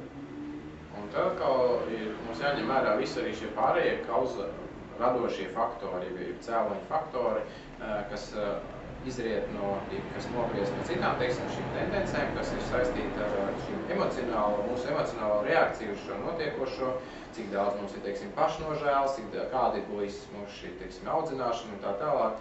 Visi šie faktori, kas nāk tad arī papildus šiem galvenajiem cēloņiem. And the situation doesn't exist in a vacuum. There are the circumstances as well as what are the medical facilities that are available, what are the hospital facilities that are available, do I have friends and family that help take care of me, am I completely alone, so many other factors contributing to the situation.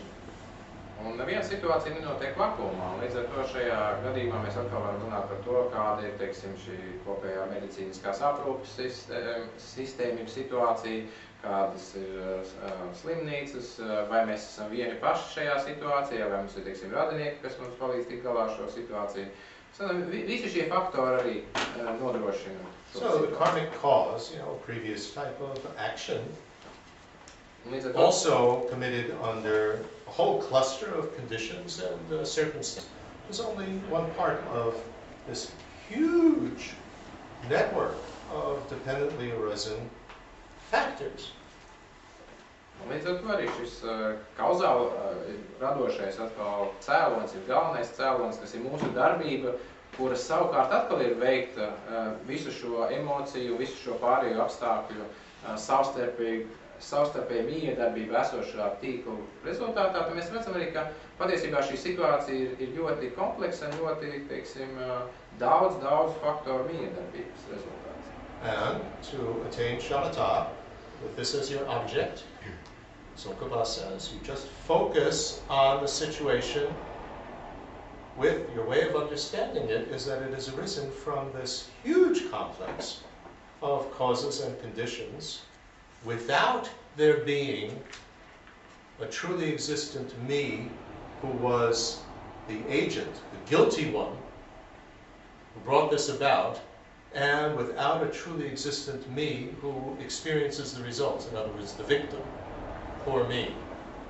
So without guilt, I'm the guilty one that brought this about, because I was bad in a past lifetime. Without the victim sense of me, poor me, I don't deserve this. This is my punishment type of thing. Without that, just this has arisen from enormous network, dependently arisen from an enormous network of causes and conditions, without going into all the details. That's your object of focus for shamatha, and it's brilliant, absolutely brilliant meditation. Un kad mēs šajā situācijā fokusējamies uz šo situāciju tādā veidā, kā šo atkarīgās rašanās apzināšanos, apzinoties to, ka visi šī situācija radusies šo daudzo faktoru miedarbības rezultātā, un ir būtiski arī tas, ka mēs bez šāda patiesi eksistējošā es, kurš ir tātad radījis pirmā sākumā, viņš tātad ir tas vainīgais, kas ir radījis šos situācijas slikto. Pēc tam arī otrā galā atkal šis ir kā saņēmējs, kas ir nabaga saņēmējs, kuram tagad gāžās visu šīs problēmas. Tātad izvairoties no šī viena tātad patiesi eksistējošā es kā radītāja, pēc tam patiesi eksistējoša varētu teikt šīs situācijas izbaudītāja saņēmēji. Un līdz ar to mēs fokusējamies uz visu saprotot šo kopējo miedarbību. Un tā ir tiešām lieliska, fantastiska meditācija, lai mēs varētu paskatīties uz situāciju realistiski. Why do I bring this up? Aside from the fact that I, find this a fantastic meditation. Un kāpēc mēs par to runājam? Pat ja mēs vienkārši attarkamies no tā, ka es vienkārši uzskatu, ka tā tiešām ir lieliska meditācija. It's because when we study the Dharma, we say that the root of all the problems, like in the 12 links of dependent arising, the first thing, the root of all your problems is this unawareness of how you exist. Self exists, me and everybody else. We don't know or we know incorrectly. And everything comes from that. So what is, although that's correct, we misunderstand it. Un kāpēc mēs par to vispār runājam šajā gadījumā? Mēs runājam par to, tāpēc, ka mēs runājam par šo neziņu, jo kaut vai mēs skatāmies šajā Lamrina prezentācijā, runājot par atkarīgās rašanās 12 posmiem, tad mēs zinām, ka šīs problēmas sākums ir neziņa, varētu teikt nezināšana vai nepareiza zināšana, kuras dēļ pēc tam parādās mums, teiksim, visi šie pārējie faktori. What is the misunderstanding? Comes in the 4 incorrect views of the second noble truth, in terms of the 16 aspects of the 4 noble truths, just to tell you that I'm not just making this up. Un kas ir šī nezināšana, ja pārprašana, būtībā ir tas, ka mēs skatāmies, teiksim, no šiem 4 nepareizo skatījumu gaismā, vai arī skatoties no 4 cēlo patiesību, otrās patiesības, varētu teikt kopumā 16 aspektiem. Tad es to neesmu izdomājis, tas ir. What is an incorrect understanding of the true cause of suffering? That all suffering comes from one cause. That results arise just from one cause. Un kas ir patiesā, teiksim, ciešana cēloņa nepareizas sapratne, ja? Kas attiecās tieši uz šo ciešanu cēloņu, tas, ka mēs uzskatām, ka šīs visas manas ciešanas nāk no viena cēloņa. There can be a root cause, a most fundamental cause, but it is not exclusive, that only because of me, and I'm so stupid, that I'm experiencing suffering. You see what an ego trip that is, and the danger of thinking like that. It's because of me, I'm stupid, I didn't understand, and that's why, I'm the poor victim, and I just have to wake up and understand correctly, and then all my problems will go away. That's much too simplistic. That's thinking in terms of one, that results truly come from one cause alone. Results arise from a huge network of causes and conditions. Un šeit arī mums var būt tā, ka mēs nepareizi skatāmies, vienkārši pārlieku vienkāršot skatāmies. Protams, ka varbūt vienkārši šis galvenais cēlonis, bet ja mēs uzskatām to, ka tas ir pateicoties šajās ciešanās, tāpēc, ka es biju stulbs vai ne, un nesapratu realitātes dabu, un tāpēc tagad man uzskatoši visu šīs ciešanas, un nabaga es, un tagad man vienkārši ir jāatmostās, un tagad, kad es atmodīšos, tad gan visas manas šīs ciešanas būs izzudušas. Tā tas nav. Tas ir pārliek vienkāršotas. You see, although we're jumping ahead really in this sequence of the Lamrim, but it's such an important point. We can see the difference between the healthy me and the inflated me in terms of this particular point of what is my responsibility in terms of suffering that I experience. Un šeit mēs arī redzam, ka mēs drusku tā kā aizlecam uz priekšu, bet patiesībā tas ļoti svarīgs punkts, redzot to starpību starp šo konvencionālo es un uzposto es, un attiecībā šīm ciešanām, ko mēs izjūtam. Inflated me is this big me, and it's all my fault. Un šis uzpostais es ir tas, ka, viss ir, šis lielais es, vai ne, un viss ir mana vaina. Which is an inflation of that me, that everything that happens is my fault. You can see how that can start to become quite paranoid. Un šeit, protams, tas ir tas uzpūstais es, ka visi mana vaina, un mēs arī redzam, ka cik pārspīlēts tas ir. Un kur kādā paranoidālā situācijā mēs varam I nonākt. did this bad thing and this stupid thing, and all of that in past lives, and that's why I'm suffering. Es darīju šo slikto lietu un vēl citas lietas, teiksim, un līdz ar to tas ir tas, kāpēc es šajā dzīvē ciešu. A healthy sense of me is, yes, conventionally I, acted like this and so on, and therefore there are the karmic seeds to experience this and that.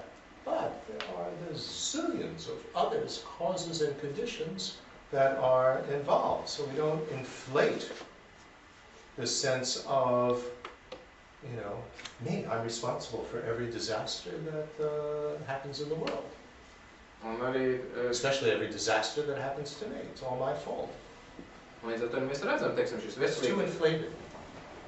šis veselīgais es, savukārt, viņš, protams, saka, jā, bija šie faktori, kas ir noteikuši to, ka es izjūtu šīs ciešanas, bet šie faktori, teiksim, manas šīs darbības, nav vienīgais faktors, kas nosaka šo esošo ciešanu situāciju, ka ir miljardiem, teiksim, citu faktoru, kas to nosaka. Un tas ir pretējs tam šim uzpūstajam es, kurš uzskata, ka visas traģēdijas, kas notiek, ka tas ir saistīts ar mani, jo sevišķi, teiksim, tās traģēdijas ir nepatīkamās lietas vai ciešanas, kas ir saistīts ar mani. Ka es esmu vainīgs pie tā, es un tikai es. No, this is what is so difficult, actually, is to avoid the two extremes. It's all my fault is one extreme, that's the inflated me. The other extreme is I'm not responsible at all. It's just, I experience, this thing that's happening just from outside. I'm the victim of that, I didn't do anything, I'm innocent. So, those are the two extremes. And it's in the middle that we have a healthy sense of me, and a healthy sense of responsibility, but not an inflated sense of responsibility.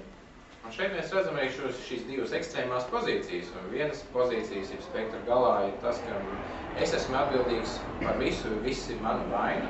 Un otrs, teiksim, ka viss, kas notiek, tas nav mans, tas notiek no kaut kādu ārēju apstākļu dēļ, un es nekādā veidā neuzņemos šo atbildību. Šī veselīga attieksme kaut kur pa vidu, ka mēs pieejam šim procesam realistisku novērtējumu, kur ir, teiksim, mana atbildība un kur nav.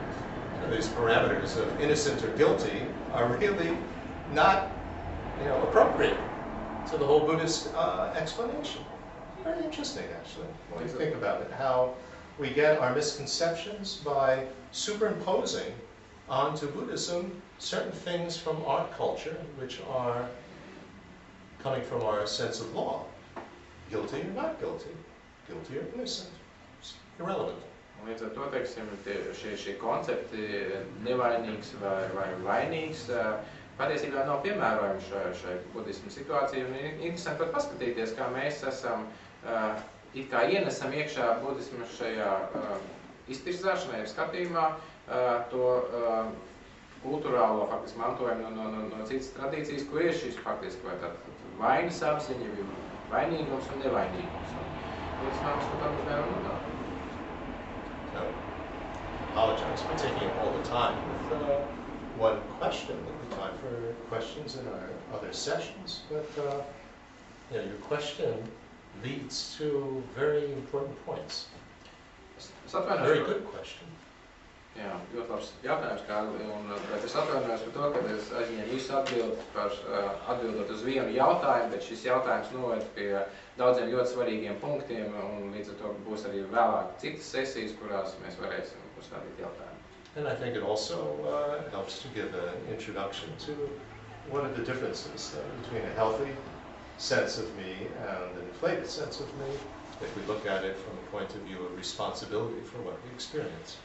Un te arī mēs varam sākt redzēt to starpību starp veselīgu es un neveselīgu es, un palūkojoties vienkārši uz to, kādā veidā tas parādās, kāds ir šīs atšķirības. Ja viltus es ir pašlūgojošs, vai var teikt, ka arī konvencionālais es ir pašlūgojošs? Yeah, if this false me is self-cherishing, can we say that also conventionally existing self is self-cherishing? The false me does not exist. Viltus es neeksistē. We incorrectly conceive of the conventional me as the false me. Mēs nepareizi uztveram šo konvencionāli eksistējošo es kā viltus es. Tātad būtībā mums konvencionāli eksistējošais es parādās tādā kā šis viltus es. So, who is it that is self-cherishing? Tātad līdz ar to, kurš ir tas, kurš ir pašlolojošs? It can't be the false me because the false me doesn't exist. Tas nevar būt viltus es, jo viltus es neeksistē. It's the conventional me. I am, my experiencing of the world has as part of it the mental factor of self-cherishing. Tātad tas To be ir. more precise. That's accompanying various moments of my experience. Tātad tas ir noteikti konvencionālais es, kurš izjūt šo pašlolojošo attieksmi, vēl precīzāk runājot, tie ir manas pieredzes momenti, kur parādās šis mentālais faktors pašlološana. And what else is going on in my 5 aggregates, what's making up my experience, this composite. There is incorrect consideration of me. I think of me as the false me, I'm the best, I'm the one, the most fantastic thing, I should always have my way. And another mental factor of self-cherishing. Un līdz ar to, ja mēs runājam arī šo... Therefore, I'm only going to think of of me, and what I will get. Un līdz ar to arī šo aplūkojot no agregātu, kopuma viedokļa, tad mēs pirmkārt jau šeit ir šis agregācija nepareiza izšķiršana, kad es nepareizā veidā uztveru šo es, uztverot to, kā tas man parādās vienkārši kā šis viltus es, tātad es esmu vissvarīgākais, es esmu visnozīmīgākais, un paralēli tam, ja papildus, arī šajā buķetē, mums arī ir šis faktors, mentālais faktors, kas ir šī pašlološana. Tie veido mūsu pieredzi. We learn about these mental factors and all of that, and you can think of this as just pieces of knowledge and so on. But if you can actually start to analyze in terms of these systems, it really indicates how to work on various problems. Un, protams, mēs varam palūkoties uz šiem mācībām par mentālajiem faktoriem vienkārši kā tādu intelektuāls informāciju, bet no otras puses mēs varam paskatīties vienkārši panalizēt šo mūsu situāciju, un mēs tad varam ieraudzīt arī veidus, kā mēs varam strādāt ar šiem faktoriem. After all, everything that Buddha taught was to facilitate overcoming problems, overcoming suffering. Un galā viss, ko Buda mācīja, bija vērsts uz to, lai pārvarētu problēmas, lai novērstu ciešanas. So, I have self-cherishing. What's going on? Self-cherishing is me, so I'm responsible. Conventional me is experiencing things. I'm considering me incorrectly as a false me, and there's self-cherishing that's accompanying that. So if I get rid of that misconception about me, I wouldn't have the self-cherishing. So you see what to work on. Līdz ar to mēs redzam šajā situācijā, tieši no šīs strādāšanas ar sevi viedokļa, tieši šie divi faktori. Pirmais ir tas, ka es nepareizi uztveru, uzskatu to savu es, ja? Un otrs ir tas, ka ir šī pašlolojošā attieksme. Līdz ar to, ja es novēršu šo nepareizo redzējumu attiecībā uz es pastāvēšanu, ja es novēršu šo viltus es, tad man arī atkrīt šī pašlološana. You just work on the self-cherishing. Okay, I don't have any self-cherishing, but I'm still thinking in terms of, this me. So I think of myself as I am the martyr, and I will not be selfish, and I will take on all the suffering. It's a big inflated me that's there. So you're still thinking of the false me. So you haven't gotten to, the root of the problem. But the problem itself is complex. It's made up of many parts, many factors. Bet šajā gadījumā, ja mēs, novēršam tikai šo pašlolojošo attieksmi, tad mums joprojām paliek nepareizs, redzējums attiecībā uz es. Un tad mēs iedzīvojamies, var teikt, nākošajā problēmā, kad ir atkal mums joprojām saglabājās šī attieksme es.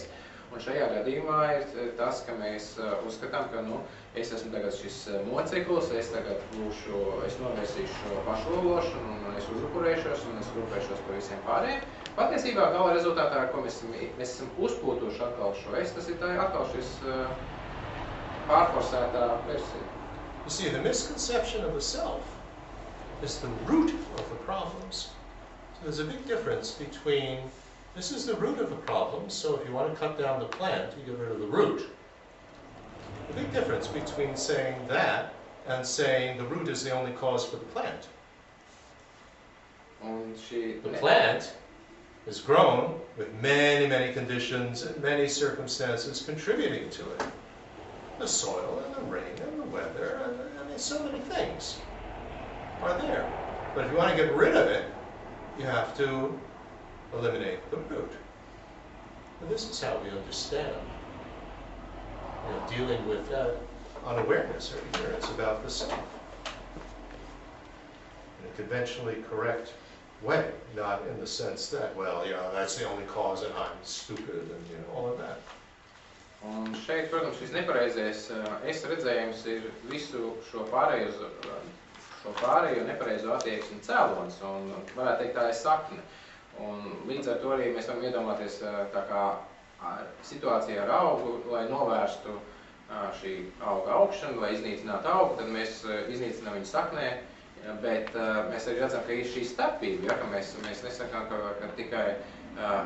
tikai šī sakne ir svarīga vai ne, un ka mēs fokusējamies tikai šo sakņu, jo arī, lai augs augtu, viņam ir ne tikai sakne nepieciešama, bet ir nepieciešama arī visi pārējie apstākļi. Un šie pārējie apstākļi, kā augsne un saule un lietus un viss pārējais, ir tas, kas nodrošina šo auga augšanu. Un te arī mēs līdzīgā veidā mēs tad arī neskatāmies uz šo es, pie visu vainīgs esmu es vai ne, bet mēs skatāmies atkal šo veselīgā veidā, kā atbrīvoties no šīs saknes. So please digest that for a moment. Jā, centieties šo, tā teikt, sagremot. Difference between the root of a problem and it's all from that one cause, and therefore I'm the guilty one. Tātad starpības starp to, ka problēmas sakni un to, ka, teiksim, ka tikai tas ir vienīgais, kas nosaka problēmu. Ka es esmu tas vainīgais, kas ir noteicis visu šo situāciju. The difference between getting rid of the root of the problem and thinking it was all my fault. Starpība būtu iznīcināt šīs problēmas iznīcināšana saknē, jeb saknes iznīcināšana, un to, ka domā, ka, teiksim, tas viss ir man vaina.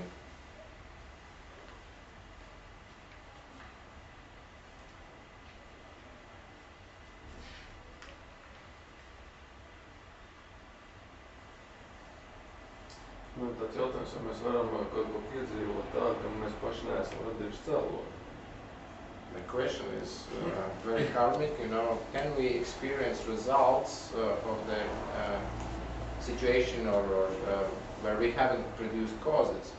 That's one of the laws, the fourth law of karma, that you will not experience the results unless you've built up the causes.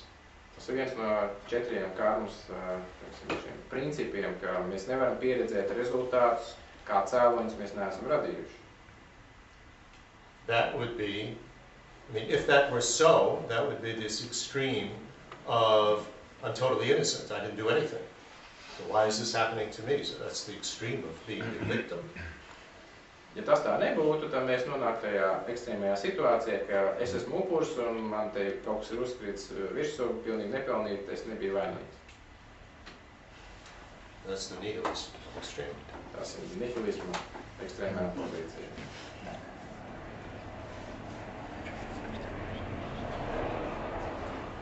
Okay, let's end here for this evening with the dedication. We think whatever understanding, whatever positive forces come from this, will go deeper and deeper and act as a cause to contribute to everyone's enlightenment. Un šajā vietā tad mēs beidzam un mēs domājam par to. Not just me, I want to get enlightened. Un mēs domājam par to, ka visa, teiksim, tā izpratne un viss pozitīvais potenciāls ir spēks, kas šeit ir radīts, lai tas iet dziļāk un nobriest un kļūst par pamatu apgaismības sasniegšanu par labu visām dzīvēm būtnēm. Protams, mēs atkal šeit nedam SSS versijā, vai ne? That's why Shantideva's 10th chapter, dedication prayer chapter, is so wonderful because it's always in terms of may everybody be like this, everybody like that. It's never may I. Un tāpēc Šantidevas Bodhicārya Avatāras, teiksim, 10. nodaļa, kas ir šī veltījuma nodaļa, ir skaista ar to, ka tur nekad nav, teiksim, SSS, tur ir atkal šis, ka lai visi, teiksim, visas būtnes, lai visi izbaudītu šo manus pūļu rezultātus.